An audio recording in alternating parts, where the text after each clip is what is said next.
नमस्कार, मैं मोहम्मद इमरान। जब कोई मर्डर होता है तो गोली लगती है या किसी का सर काट दिया जाता है या फिर चाकू घोंप दिया जाता है। पुलिस सोचती है कि रंजिश के चलते मर्डर हुआ है। बहुत बार जमीनी विवाद होता है, बहुत बार लेन देन का विवाद होता है, तो बहुत बार कोई लूटपाट या चोरी का विरोध करने पर मर्डर हो जाता है। ऐसे मर्डर का खुलासा पुलिस आसानी से कर देती है। लेकिन जरा सोचिए, जब किसी से कोई दुश्मनी ना हो, कोई रंजिश ना हो और कोई लेन देन ना हो और कोई बंटवारे का मामला भी ना हो और घर में घुसकर ताबड़तोड़ गोलियां बरसाकर उसकी हत्या कर दी जाए। ऐसा ही मामला दादरी के सरस्वती विहार में सामने आया। दरअसल बदमाश बाइक पर सवार होकर आए और उन्होंने महिला को आवाज लगाई। जैसे ही महिला बाहर निकली, ताबड़तोड़ गोलियां चलाईं और महिला की हत्या करके फरार हो गए। अब सोचिए, पुलिस के पास कहां से और कैसे क्लू मिलता।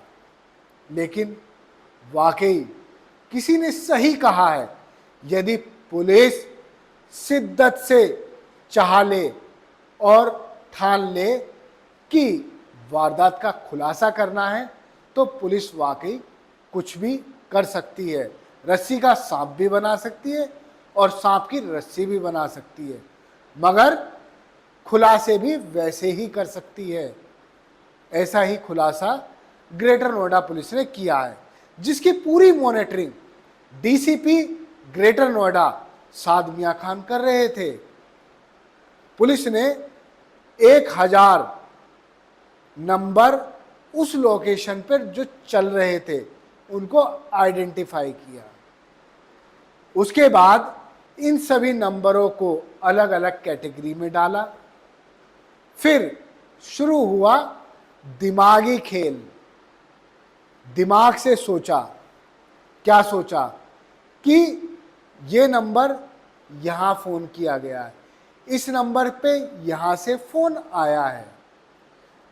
इसी दौरान पुलिस ने 1000 नंबर से 100 नंबर ऐसे सेलेक्ट किए जिनसे पुलिस को उम्मीद होने लगी कि हो सकता है कि हत्यारे इनमें से ही कोई हो। बारी बारी कर पुलिस ने 100 नंबर में से भी छटनी शुरू कर दी। फिर मिला पुलिस को एक अच्छा क्लू। जहां पुलिस सोच भी नहीं पा रही थी, वहां पुलिस जा पहुंची। कहां?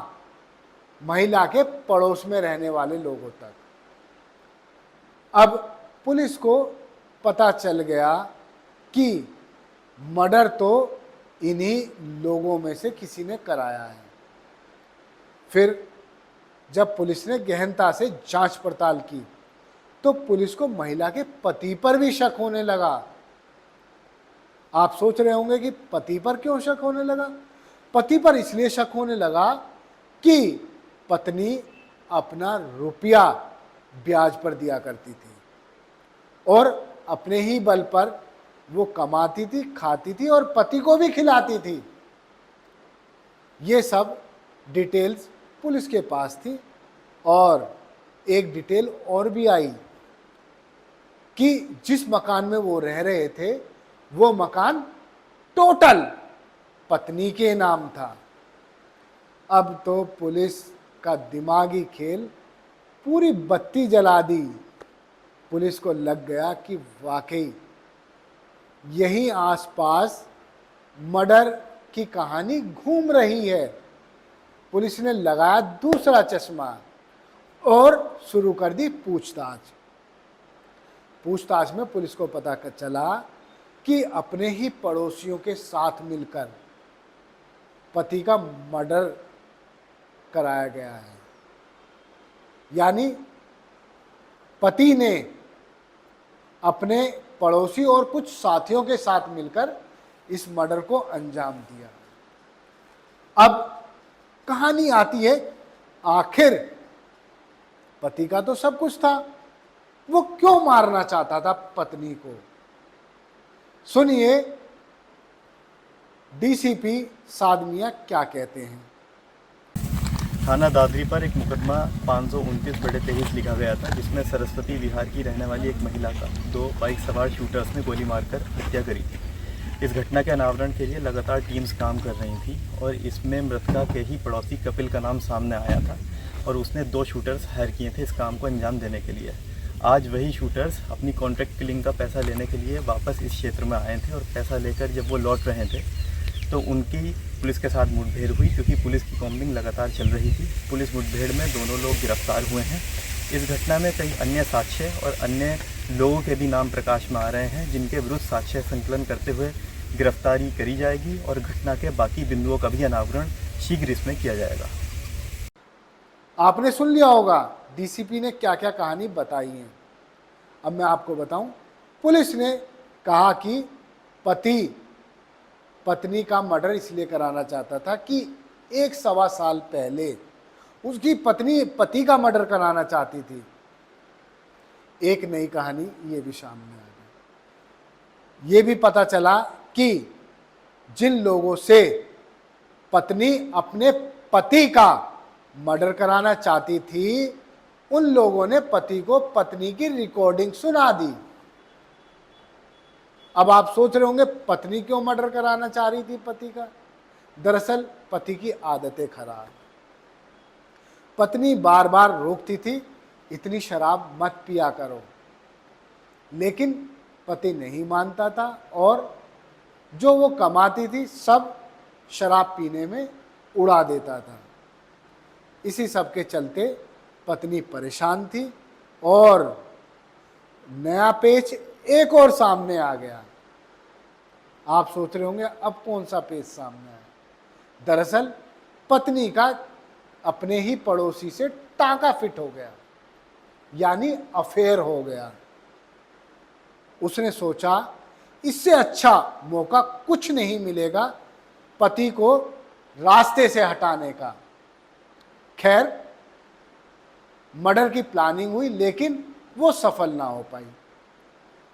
पति इसी बात से खफा था और चाहता था कि ये मेरा मर्डर कराए, उससे पहले मैं इसका मर्डर कराऊंगा। यही कारण है उसने सुपारी किलर को 2,30,000 रुपए देकर पत्नी के मर्डर की बुकिंग कर दी। 50-50 हजार रुपए की 2 ट्रांजैक्शन होती हैं, वो भी ऑनलाइन, जो सुपारी किलर हैं उनके अकाउंट में। पुलिस के सामने पूरी कहानी एक पूरे फ्रेम में आकर दिखने लगी। अब पुलिस समझ गई अपने माइंड गेम से कि वाकई ये मर्डर तो है और पति ने ही कराया है। पुलिस के लिए चुनौती बनने लगा कि सुपारी किलर को कहां से खोज के लाएं। अकाउंट डिटेल्स के आधार पर पुलिस उन्हें खोजने लगी और तभी पुलिस ने मुठभेड़ के दौरान उन्हें गिरफ्तार कर लिया। टोटल इस पूरे ब्लाइंड मर्डर केस में 2 सुपारी किलर और 4 अन्य लोगों को गिरफ्तार किया है, जिसमें पति भी शामिल हैं। 4 अन्य में आप सोच रहे होंगे कि 3 कौन है? 3 वो लोग हैं जिन्होंने इस महिला से उधार पर, ब्याज पर पैसा ले रखा था और वो चाहते थे कि ये मर जाए तो हमारा छुटकारा हम पा जाएंगे, यानी हमें पैसा नहीं देना पड़ेगा। बस यही सारी कहानी थी और मर्डर हो गया। पुलिस के लिए चुनौती जरूर बना, लेकिन थाना दादरी पुलिस, एडिशनल डीसीपी और डीसीपी के दिमाग की दाद देनी पड़ेगी। उन्होंने अपना चाचा चौधरी वाला दिमाग लगाकर पूरा मामला खोल दिया। धन्यवाद। आप देखते रहिए जय हिंद जनाब, चैनल को लाइक और सब्सक्राइब करना ना भूलें। जय हिंद।